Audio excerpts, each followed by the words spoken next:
মজাদার চিংড়ি দিয়ে পুঁইশাক রান্না।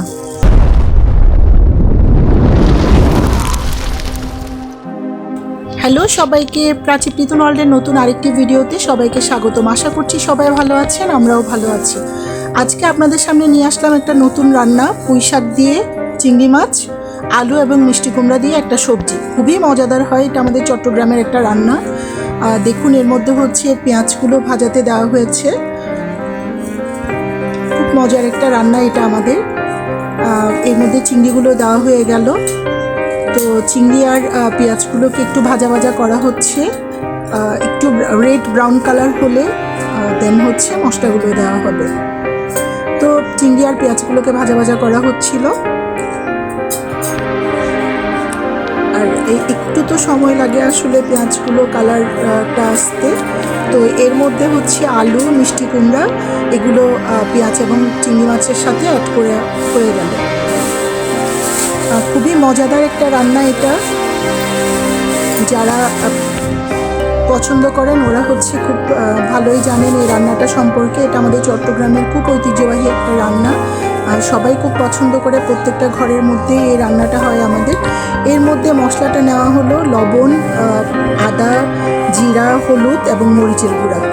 এগুলোকে নিয়ে হচ্ছে একটা বাটিতে নেওয়া হলো। এরপরে একটু পানি মিশিয়ে এগুলো মশলাগুলো রেডি করা হলো আমাদের রান্নার জন্য।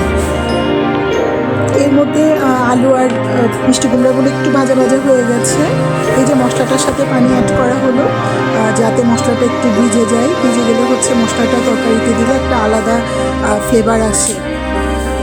আগের দিনের মানুষ তো বাটা মশলা ইউজ করতো, এখন তো বাটা মশলাটা খুব কমই ইউজ করা হয়। সবাই এখন গুঁড়ো মশলার উপর চলে এসছে। আর এই যে দেখুন প্রায় হয়ে এসছে। পাশে রান্নাঘরের পাশেই হচ্ছে কিছু গাছপালা আছে। বৃষ্টি হচ্ছিল, তো বাইরের সিনটা একটু নিয়ে নিলাম। দেখুন ঝিরিঝিরি বৃষ্টি হচ্ছিল, খুব সুন্দর লাগছে দেখতে। এই যে মোটর ইজি বাইকগুলো যাচ্ছিল, এর মধ্যে হচ্ছে আমাদের রান্নাটাও হচ্ছিল। আসলে খুব ভালো লাগে এরকম পরিবেশে। এখন মশলাগুলো হচ্ছে আমাদের আলু, মিষ্টি কুমড়া, চিংড়ি মাছ আর পেঁয়াজ যে ভাজা হয়েছিল এগুলোর সাথে মশলাগুলো অ্যাড করে দেওয়া হলো। এবার হচ্ছে কষানোর পালা। সুন্দর করে কষিয়ে কষিয়ে রান্নাটা করতে হবে। আর রান্নাটাতে খুব একটা পানি ইউজ করা হয় না, আপনারা সবাই জানেন। এটা হচ্ছে পুঁইশাকের যে জলটা বের হয় ওই জলটা দিয়ে রান্নাটা হয়।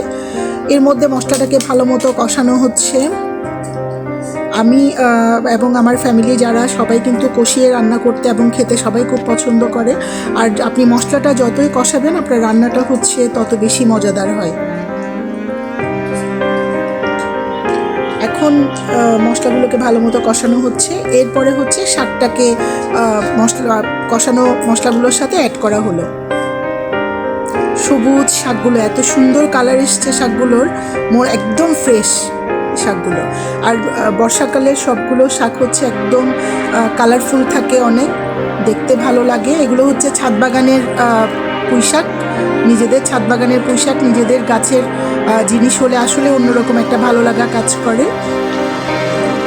দেখুন কত সুন্দর সবুজ, আমার দেখেই হচ্ছে লোভ লাগছে। আবার ভিডিওটা যখন ভয়েস দিতে গেছি তখন দেখে লোভ লাগছে। তো খুব সুন্দর করে হচ্ছে মিশানো হলো এগুলো। এরপরে পালাটা হচ্ছে কষিয়ে কষিয়ে আস্তে আস্তে করে রান্না করতে হবে।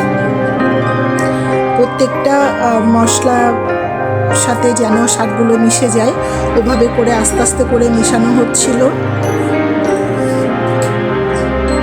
খুব সুন্দর। এর মধ্যে কাঁচামরিচগুলো অ্যাড করা হলো যাতে মরিচের ঘ্রাণটাও যেন থাকে এবং সুন্দর একটা ফ্লেভার আসে। দেখুন কি সুন্দর কালার হয়েছে রান্নাটা।